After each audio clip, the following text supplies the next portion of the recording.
Hello, వాళ్ళు దొరికారా? Government college పక్క సందులో చివరికి వచ్చి లెఫ్ట్ తిరిగి 2 రేటు తీసుకుంటే అక్కడే ఉన్నారు.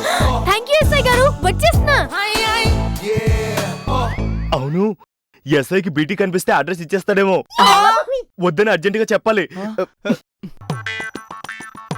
అది అది నేను చెప్తాను, తర్వాత మీరు చెప్పండి. సరే చెప్పు. మా బీటీ హిమాలయాల నుంచి ఇక్కడికి వచ్చిందంట. మీకు కనబడితే మా అడ్రస్ చెప్పకండి. అలాగే అలాగే, ఆ. ఓకే. అమ్మో, వీళ్ళ మధ్యలో ప్రపంచాలు వచ్చుంటాయి. మనకెందుకు మధ్యలో? అనవసరంగా మన కాఫీ కట్ అవుతుంది. అందుకే బీటీకి వేరే అడ్రస్ చెప్దాం. చెప్పండి సార్. వాళ్ళు అక్కడి నుంచి మూవే వేరే చోటుకి వెళ్తున్నారు. నువ్వు ఇక్కడ రాబోకమ్మా. ఎక్కడికి వెళ్తున్నారు? ఏమోనమ్మా, నాకు మాత్రం ఏం తెలుసు? పోనీ ఏవేపు వెళ్తున్నారో చెప్పండి. నాకేం తెలియదమ్మా, నేనేం చూడలేదు. నేను నీకేం చెప్పలేదు. ఉంటానమ్మా. అర్థమైంది. పిత చెప్పొద్దని ఉంటాడు, ఎస్ఐ కవరింగ్ ఇస్తున్నాడు. వచ్చి చెప్తా మీ అందరి పని. ఎరా ఎల్ల బ్రోకర్లకు ఫోన్ చేస్తా, పొడి చేస్తా, పిక్కేస్తాను. ఏం చేసావురా? వాళ్ళే మనకి ఫోన్ చేస్తామని చెప్పి ఇంతవరకు చేయలేదురా. నాకెందుకో ఇక్కడ ఏదో జరగబోతుంది అనిపిస్తుంది. ఏం జరుగుతురా? అనిపిస్తుందని చెప్పినాను కానీ కనిపిస్తుందని చెప్పినా అదేటో చెప్పడానికి. నాకు అలాగే ఉంది. మళ్ళీ మొదలైంది. నేను మీకు నొప్పులు అన్నారు, ఇప్పుడు ఇంకేదో చెప్తారు. ఈ నొప్పులకి ఆందోళనకి కారణం ఏంటో నాకు ఇప్పుడు అర్థమైందిరా. ఏటన్నాయ్? బీటీ.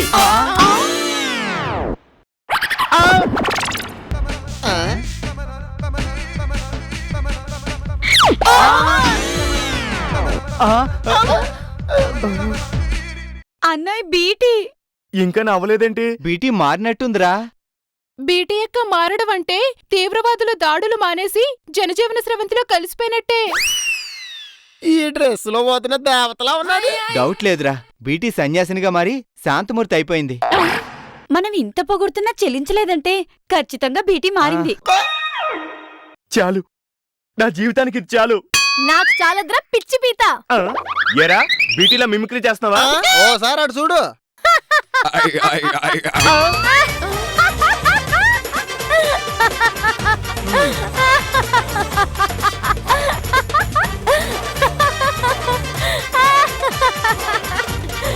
చాలు, నా కోరిక తీరింది. నువ్వింకా మారలేదా? నేనప్పుడే చెప్పాను కదా బీటీ యొక్క మారే రకం కాదని. ఒసై నాగవల్లి, మర చెంబులో నీళ్లు తెచ్చి శ్రపించానంటే నిజంగా నల్లపిల్లి అయిపోతావు. బీటీ అలా అనకు. ఎలాగో వచ్చావు కదా, మాతో కలిసిపోదు గాని. నో నో, నీ దరిద్రంలో నేనుండను. మరి నీకోసం స్పెషల్ గా ఏసీ మఠాలు లేవు ఇక్కడ. లేకపోయినా మాలాంటి హిమాలయ సన్యాసులకి స్పెషల్ సత్రాలు ఏసీ రూమ్లు ఇస్తారు. వదనాయ్, నా పుల్లు సపోర్ట్ నీకే. ఏరా, ఏసీ ఉందంటే అటు వెళ్ళిపోతావా? కాదు, బీటీ వదన ఉన్నన్నాళ్ళు మనం హాయిగా ఉన్నాం. బీటీ వదన పోయింది, మన అదృష్టం పోయి దరిద్రం చుట్టుకున్నది. చిన్నవాడైనా వీడికి అర్థమైన లాజిక్ మీ బుర్రలకు అర్థం అవ్వలేదే. నీ కోరిక తీరిందిగా వెళ్ళవా? నీకెందుకే అంత ఆరాటం? నేనిప్పుడప్పుడే వెళ్ళను, మీ దరిద్రాన్ని దగ్గరుండి చూసి మరీ వెళ్తా. బీటీ సన్యాసినిగా ఉన్నావు, శాంతంగా ఉండు. నో రాంబాబు, నేనుండను అలాగా. ఆ మిడత మొహం పీత, ఈ పిడత ముక్కు నాగవల్లి పతనం దగ్గరుండి చూసి నిజమైన సన్యాసిలా వెళ్ళిపోతా. ఒరే సత్తి, సత్రంలో గదులు ఖాళీ లేవురా? అంటే ఏటవుతున్నా ఈరోజు నన్ను ఎదురు నడి రోడ్డు మీద? లేదురా, 12ంటికి ఒక స్వామీజీ ఫ్లైట్ లో హిమాలయాలకు వెళ్ళిపోతారు. ఆయన వెళ్ళాక ఆ గది మనకి ఇస్తారులే. ఏం పర్లేదు వదనా, 2 రోజులు ఓపిక పట్టు, 4 గంటలు ఓపిక పట్టలేనా?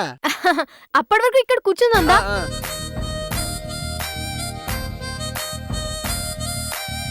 అబ్బా,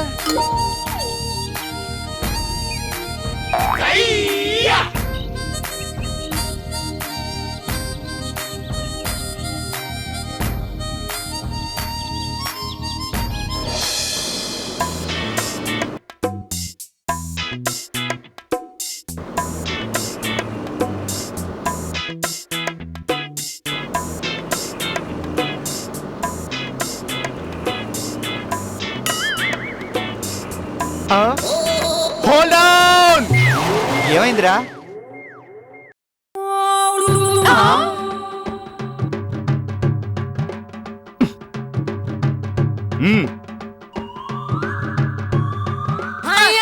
ఏసీ రూమ్ లో వానొచ్చేస్తున్నది, ఏసీ రూమ్ లో వానొచ్చేస్తున్నది. ఇది ఏసీ రూమ్ కాదు నాయనా, ఆరు బయట. రోడ్డు పక్కన పేవ్మెంట్ మీద. అవతల కుక్కలు కూడా పడుకునున్నాయి. ఏసీ సత్రం అని నిన్ను నమ్మి నన్ను పార్టీకి రైతు వస్తే ఇలా రోడ్ పక్కన పడుకోలే చేస్తావా? నాన్ మీ పార్టీ అనే ఇవాళైనా డీసీఎం లో ప్రశాంతంగా పడుకుంటాను. ఒరేయ్, రాత్రంటే ఆ హిమాలయ సత్రంలో రూములు ఖాళీ లేక ఎంటర్ అవ్వలేకపోయాం. ఇవాళ దొరుకుతుంది, అప్పుడు నా వాల్యూ ఏంటో తెలుస్తుంది. ఈ రోడ్ కన్నా డీసీఎం బెటర్ కదా. ఎందుకు రా డీసీఎం లో వెళ్ళి పడుకుంటా? ఎందుకు నాతో ఉండదుగా? ఆపు ఆపు.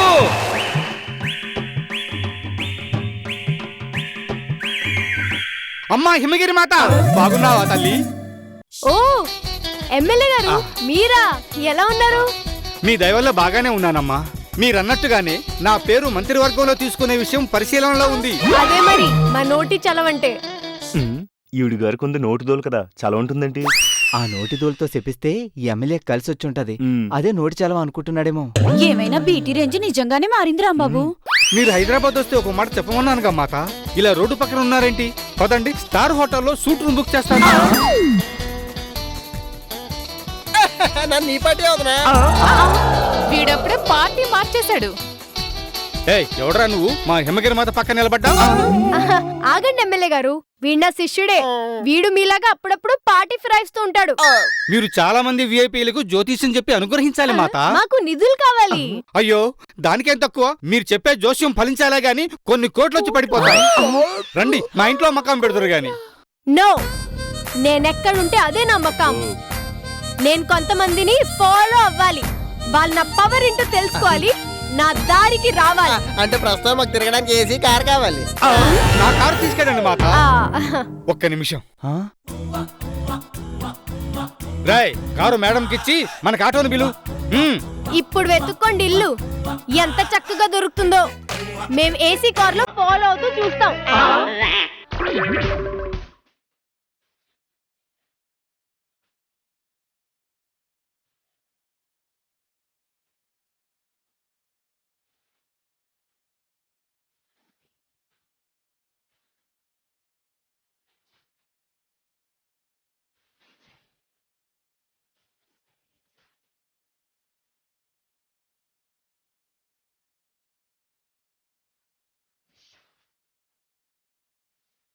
మోహిని పిచాచిలో చూడరా వెనకాల ఎలా వస్తుందో. అదేదో యాడ్ లో కుక్క మనిషిని వెంబడించినట్టు వెంబడిస్తుంది. వీటికి తోడు మా కోతి సత్తిగాడు. ఫోన్లే వస్తే ఏమైంది?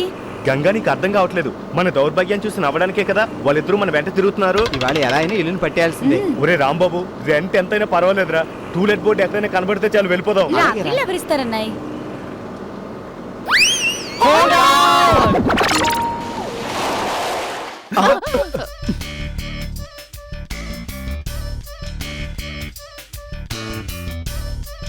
Hello uncle. సీన్లే అవుతున్నా. ఎవరు మీరు? ఏం కావాలి? ఇల్లు రెంట్కి కావాలి, ఇస్తారా? ఇస్తా గానీ మీరేం చేస్తారు? Rating star Rambabu, the great serial hero. ఎన్ని సీరియల్ యాక్ట్ చేశారేంటి? ఓ 7-8. 7-8? క్లారిటీగా చెప్పు. 7 అయిపోయాయి, 8ది ఇంకా వస్తుంది. నీ సీరియల్స్ మొత్తం ఎన్ని ఎపిసోడ్లు వచ్చింది? అంటే అది ఓ 1000. లేదండి, ఎప్పుడు లెక్కే లేదు. నువ్వు యాక్ట్ చేసిన సీరియల్స్ తాలూకు ఎపిసోడ్లే నీకెన్నో తెలీదు. అంటే అంత లెక్క లేకుండా ఉన్నావు. అది కాదండి. ఇక నా ఇంటిని లెక్క చేస్తావు, చాలా నిర్లక్ష్యంగా చూసుకుంటావు. వాడు యాక్ట్ చేసిన ఎపిసోడ్లకి అద్దెంటికి సంబంధం ఏంటండి? మీ లైఫ్ స్టైల్ ని బట్టి ఇల్లు ఉంటుంది కాబట్టి. లెక్కేసి చెప్పు రాంబాబు. అంటే మొదటి సీరియల్ ఓ 130, రెండోది 60, మూడోది 140, నాలుగోది 104, ఐదోది 166, ఆరోది 99, 7 180, ఇప్పుడు జరుగుతుంది 43. మొత్తం కలిపి 931. ఒక్కో సీరియల్ 1000 ఎపిసోడ్లు తీస్తున్న ఈ రోజుల్లో మొత్తం కలిపి 1000 కూడా లేవంటే నువ్వు ఫ్లాప్ సీరియల్ హీరోనా? అలా ఏం కాదండి, మా రాంబాబు చాలా ఫేమస్. మరి సీరియల్స్ లో ఆఫర్స్ తగ్గితే నా ఇంటి రెంట్ కట్టడానికి ఇబ్బంది పడితే? హలో, నేనున్నాను కదండి. తమరేం చేస్తారు? హైకోర్టు లాయర్ని. ఇప్పటికి ఎన్ని కేసులు వాదించారు? వాదించిన కేసులు కాదు, ఇప్పుడు వాదిస్తున్న కేసులు చెప్తాను వినండి. చెప్పు. Gagan case, smuggler Vangireddy case, mining mafia డన్ వాయు జనార్దన్ రెడ్డి కేసు, ఇలాంటి పెద్ద నేరస్తుల కేసులన్నీ నేనే డీల్ చేస్తూ ఉంటాను. నేరస్తుల కేసులు వాదించేవాడివి అంటే నువ్వు పెద్ద నేరస్తుడివే. నేరస్తులకి నేను ఇల్లు అద్దెకివ్వను, వెళ్ళండి. సార్ సార్ ఛీ, పదండి. హ?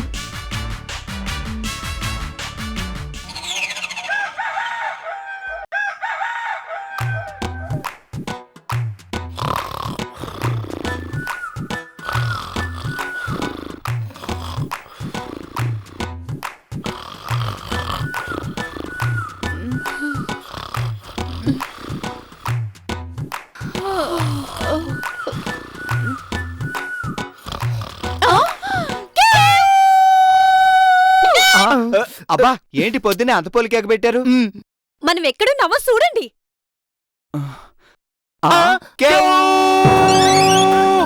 మన హౌస్ అండ్ వీల్స్ ఏది? ఆ డీసీఎం వాడు చెక్కేసినట్టున్నాడు రా. నిద్రమత్తులో ఉన్న మనకి మెలకు రానంత సైలెంట్ గా రోడ్డును పడేసి వెళ్ళిపోయాడు. అయినా మనం వాడికి టెన్షన్ గా డబ్బులు ఇస్తానే ఉన్నాగా.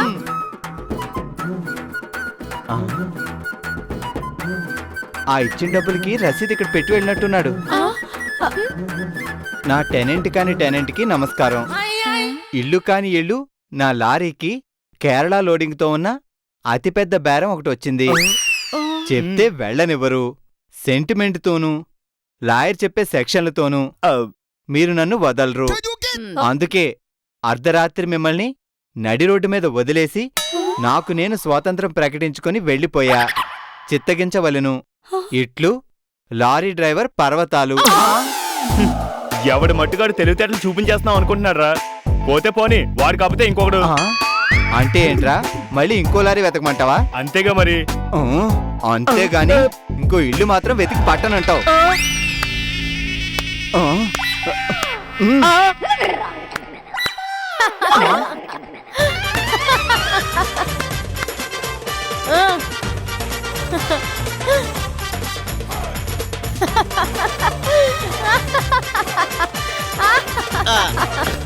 రోజు రోజుకి మీ దరిద్రం ఉగ్ర రూపం దాలిస్తుందన్నమాట.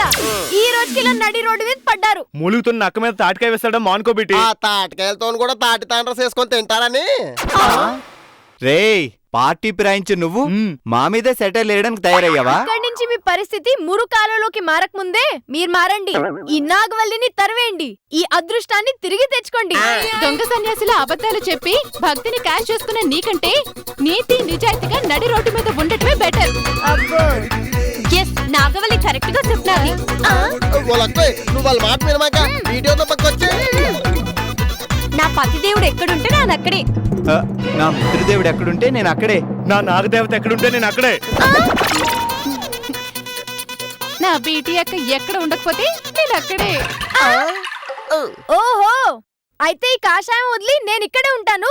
నువ్వు ఎక్కడో నేను లేని దగ్గరికి వెళ్ళు. ఏదో ఫ్లోలో అన్నాను. ఆయన నువ్వు ఆ కాషాయం వదిలేస్తే నా మీద ఉంటే. అయితే ఇప్పుడే వదిలేస్తా. నా మీద ఉంటుంటే నీకు లెక్క ఉండదు కదూ. అయితే బీతాని గారి మీద ఉండు. మరీ మంచిది. 6 నిమిషాలు కాషాయం టు కంచిపట్టి షిఫ్ట్. నో నో నో, బీతాని గారి మీద కాదు, నీ శిష్యుడు సత్యం మీద ఉండు. నానంటే వీడియో వాళ్ళ మన అభిమానం ఇప్పుడు ఒప్పేసుకుంటుంది. అస్సలు తగ్గదు. ఏ ఎండకి ఆ గొడుగు పట్టుకునే రకవరా నువ్వు. ఇవి నాకు అసలు అభిమానం లేదు. అయితే నీకెంతో ఇష్టమైన రా. ఇక నువ్వు ఎవరి మీద ఒట్టు పెట్టినా నీ మీద ఒట్టే. ఈ కాపుతారా మీ ఒట్టుల పర్వం? బీటీ, గట్టున పడాల్సిన నువ్వే మమ్మల్ని ఇలా ఎగతాలు చేస్తావా? నేనేం కావాలని నవ్వలేదు. మీరు వెంటేసుకుని తిరుగుతున్నా ఈ నంగనాచిని చూసి నవ్వా. నీ నంగ నచ్చినైతే నువ్వు పాచిమోహం దాన్ని. నువ్వేనే మా వాళ్ళకి పట్టిన దరిద్రాన్ని. నువ్వు వీళ్ళని పట్టుకు వేలాడుతున్న దెయ్యానివి. ఆపుతారా? మనం ఉన్న పొజిషన్ ఏంటి, మీ పోట్లాట ఏంటి? కుటుంబం పరువు నడి రోడ్డు కీడుస్తున్నారు. ఏంటి అంత షార్ప్ గా చూసారు? వీళ్ళిద్దరు కొత్తగా రోడ్డు మీద పడేసేది ఏమున్నది? ఆల్రెడీ నడి రోడ్డు మీద పడున్నాం కదని ఆ సూప్ కి అర్థం. రే, అవతల పక్షం నుండి పెడద్దాలు తీయకు. వాడు కరెక్ట్ గానే చెప్పాడు. అసలు నేనేంటి, నా పనేంటి, నాకు ఈ గదేంటి? చూసారా, నా సెలబ్రిటీ స్నేహితుడు రోడ్డు సెంటర్ లో సెటిల్ అయినందుకు ఎంత సిగ్గుపడుతున్నాడు. అది మీ స్వయంకృత అపరాధం. నో, నేను మీతో ఉండడం నా అపరాధం. చూడండి, తప్పు నీదంటే నీదని మీ ఇద్దరు గొడవపడడం కాదు, సరైన అద్దెంటిని వెతకడంలో పోటీ పడండి. కరెక్ట్ గా చెప్పినవన్నాయి. అంటే అద్దెంటి కోసం మేము మాత్రమే తిరగాల? ఎస్, కలిసి కాదు, విడివిడిగా. ఓకే, నీకంటే ముందు నేనే వెతికి పెడతా. అలా అయితే నేను పర్మనెంట్ గా హిమాలయాల్లో ఉండిపోతా. ఆ, అదే ముందు ఇల్లు నువ్వు సెట్ చేస్తే ఆవిడ ఏ ఆలయాలకి వెళ్తుందో నాకేం తెలుసు. సప్త సముద్రాల అవతలికి వెళ్ళను. ఇది తొండి. సిటీలోనే ఉంటా, కానీ నువ్వు సెట్ చేసిన ఇంట్లో మాత్రం ఉండను. మరి మేము నీకు బాకీ పడిన రుణాలని మాఫీయేనా? వడ్డీతో సహా నడ్డి వెరగొట్టి మరీ తీసుకుంటా. సరే సరే, ముందు ఇల్లు వెతికి పట్టుకునే పని చూడండి. ఎప్పటిలోగా సుడవని ఎంతలో సుడవని? ఆ, ఇల్లు limit half day, rent 20,000. Operation 2 let start. Operation అద్దెలు స్టార్ట్. అప్పటిదాకా ఈ సామాన్లతో వేర్వో ఇష్టే. అదిగో వాడిని రిక్వెస్ట్ చేస్తే మనం అక్కడే ఉండొచ్చు. నాకదంతా తెలీదు. రెంట్ 20,000కి ఎక్కువ కాకుండా మంచి ఏరియాలో మధ్యాహ్నం లోపు ఇల్లు కావాలి. నీ కమిషన్ ఎంతైనా పర్లేదు, నా పంతం నెగ్గాలి అంతే. ఆ నాగవల్లి కంటే ముందు నేనే ఇల్లు వెతికి పట్టుకుంటా. ఏ బాబు, ఈ కాలనీలో రెంట్కి ఏమైనా ఇల్లులున్నాయా? ఎవరికి? నాకే. ఓన్లీ ఫర్ ఫ్యామిలీస్కి అయితే ఉన్నాయి, బ్యాచిలర్స్కి సన్యాసులకి అయితే ఇవ్వరనుకుంటా. ఆ?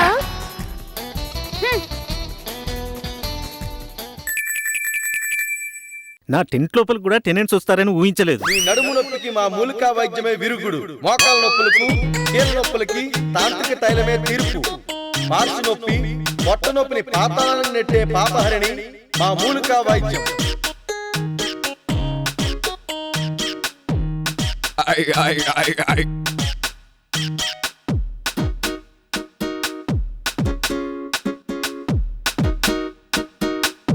నా టెంట్ ముందు కోళ్ళు కుక్కలు తిరగడం తప్ప ఇలా ముగ్గులు ఎప్పుడు చూడలేదు. చాలా కలగా ఉందమ్మా.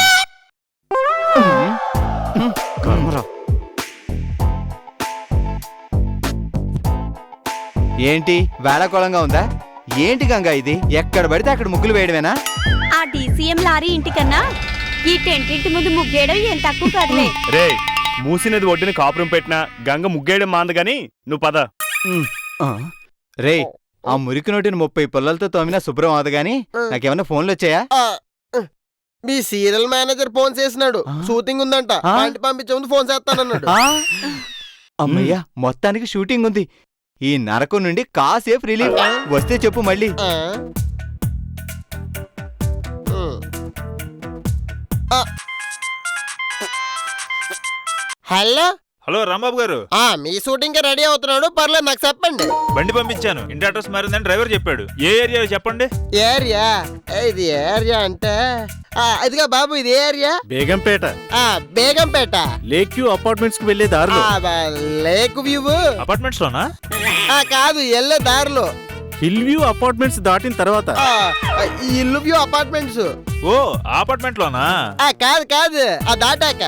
హిల్ వ్యూ దాటాక లేక్ వ్యూ మధ్య ఖాళీ ప్లేస్ కదా ఉంది. అంతేలేండి, మీ కంటికి ఖాళీలే గాని టెంట్లు ఎక్కడ కనపడతాయి? టెంట్? అవునండి, ఒక్క నిమిషం.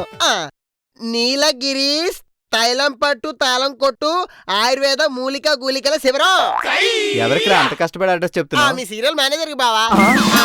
రే, కొంప ముంచావు కదరా. లేని కొంపని వాడు ఎలా ముంచుతాడు నీ పిచ్చి కాకపోతే. హే, హలో సార్, మీ వాడు టెంట్ అనేది అడ్రస్ చెప్తున్నాడు, అక్కడికి నాకు కారు పంపాల్సింది. ఆహా, టెంట్ కాదు సుబ్బారావు, పెంట్ హౌస్ అన్నమాట. ఓ, పెంట్ హౌసా? ఏ అపార్ట్మెంట్ లో? రాకీస్ అపార్ట్మెంట్ అని. అక్కడికి డ్రైవర్ రాలేడు గాని పక్కన ఉన్న క్రాస్ రోడ్ లో నేను నిలబడతా, అక్కడికి రమ్మనండి కార్ని. ఓకే సార్, ఉంటా. ఏరా, నా షూటింగ్ వాళ్ళందరిలో నా పరువు తీయాలని కంకణం కట్టుకున్నావు కదా, అందుకే ఈ టెంట్ అడ్రస్ చెప్తున్నావు కదా. రాంబాబు,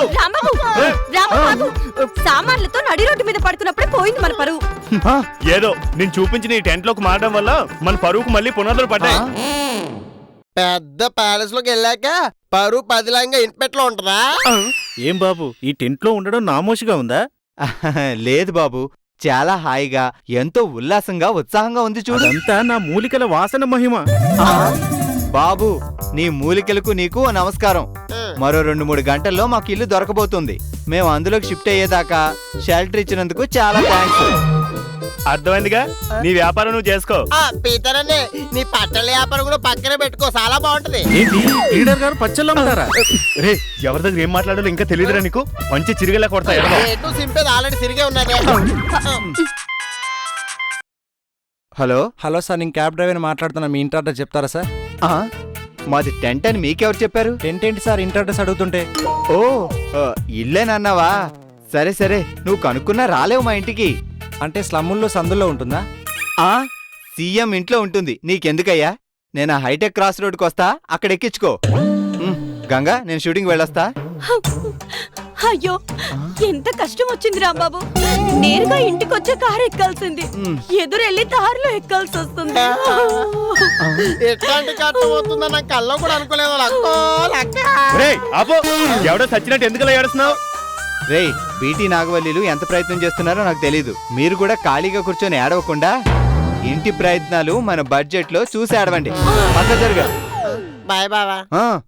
అదన్నాయి సంగతి. ఈ టెంట్ నుంచి మనల్ని ఓ ఇంట్లో పడేయండి, మీకు పుణ్యం ఉంటుంది. తొందరగా టిఫిన్ సేవే. దేవుడా, ఈ మహానగరంలో మాకు ఇల్లు రెంట్కి ఇచ్చేవాడే లేడా? ఉన్నాడు.